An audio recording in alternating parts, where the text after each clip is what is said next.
The words, "you're not on the list," struck me more strongly than I had anticipated, mostly due to their informal tone. The event coordinator hardly gave me a glance while she held the clipboard between us like a barrier. The glistening hotel ballroom behind her was filled with laughing, clinking drinks, and the gentle.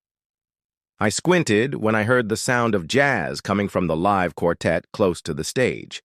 "Ashley Carter, you double-check? I work in the strategy division."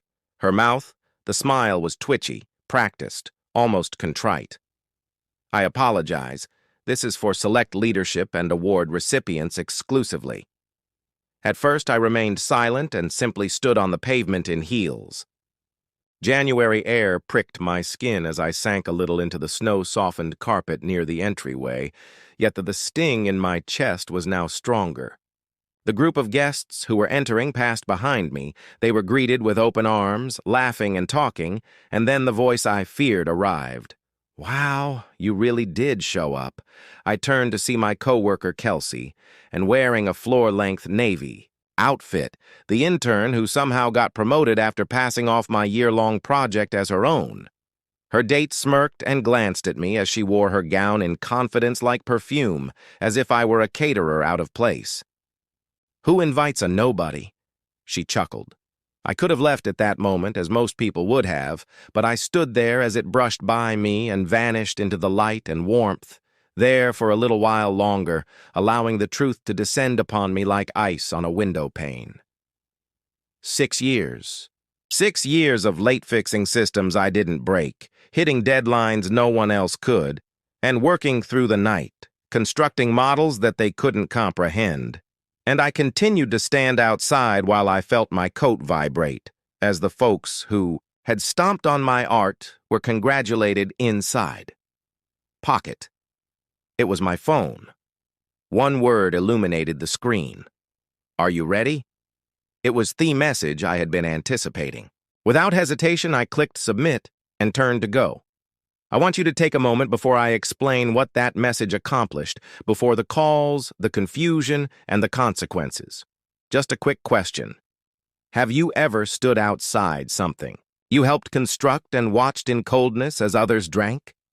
Delivered the speech you authored, wore the clothes you ironed, or purchased the wine? If you've ever been disregarded, if you feel underappreciated or referred to as a nobody by those who only excelled because of you, this story is for you. Before that, everything was different. My name is Ashley Carter. At the time, I worked as a senior strategy analyst at Ethereum Logistics, a new supply chain disruptor, as the trade journals like to call it. I also thought that hard effort was sufficient for the majority of my career, wasn't ostentatious, I didn't attend an Ivy League school, and I wasn't linked to a board member.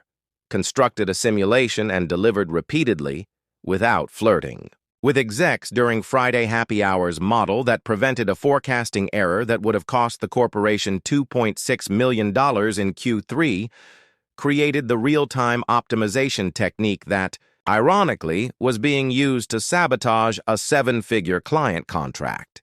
All of that didn't matter the day Dominic Foster was appointed our new vice president, though, because Dominic was the sweet of a leader who was as slick in meetings as he was. In private, using charm as a sword, praised concepts in public before analyzing you one-on-one.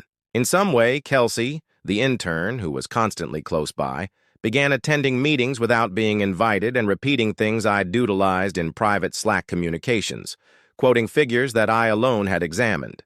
Initially, after the October board meeting, I assumed it was a coincidence. Invited, but Kelsey gave a verbatim presentation on my approach, along with my metrics, charts, and including my color coding. Dominic smiled proudly, as though she were his apprentice. I didn't say anything that day, but after that, I stopped trusting, sharing, and I began to plan. Over the following few months, as they celebrated victories based on my efforts, I began to something different, a contingency plan or an alternative route. I started recording each file, each version history, each time-stamped, preserved, and secured, Slack thread and encrypted drive that was unconnected to any business systems. and I began discreetly reaching out to those who had departed the company. Some were fired, while others, like Jonah from data operations, constructed the forecasting module prior to Kelsey's arrival, or the inexplicable dismissal of Priya from client strategy. Following the closure of our largest deal of the year, we discovered a trend. We started creating something better, something of our own, after discovering a culture of exploitation masquerading as greatness.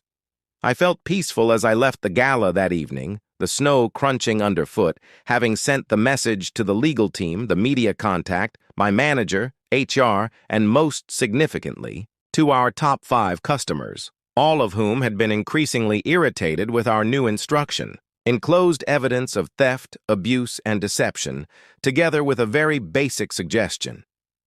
Everything would change in the following half hour, but I didn't wait. Instead, I continued to walk. 2-5. 11:38. Even reached the subway stop before the call began.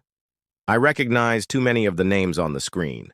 Dominic, HR, the COO, and even Kelsey. I didn't respond to any of them, not because I didn't want to, but because I was aware of what they would say. It's just business. I've heard it all. Before, this isn't personal, you're a team player, right? But this time, it was really personal.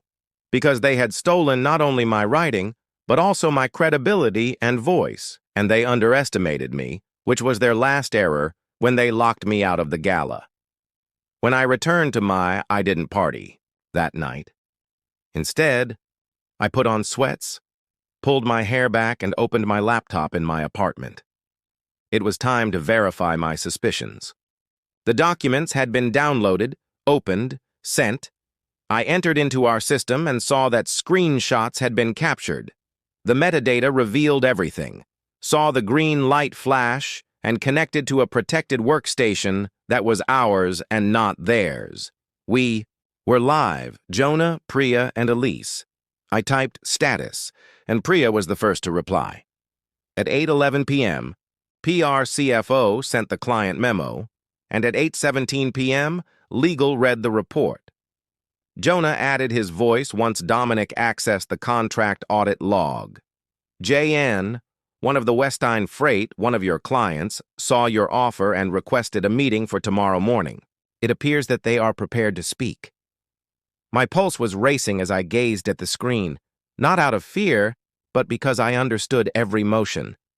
We stayed inside the parameters, and each page referenced internal reporting files I had and public performance indicators, access to and client-facing information that I had created myself, and the majority of, crucially, my name was included in the file for each idea they were showcasing.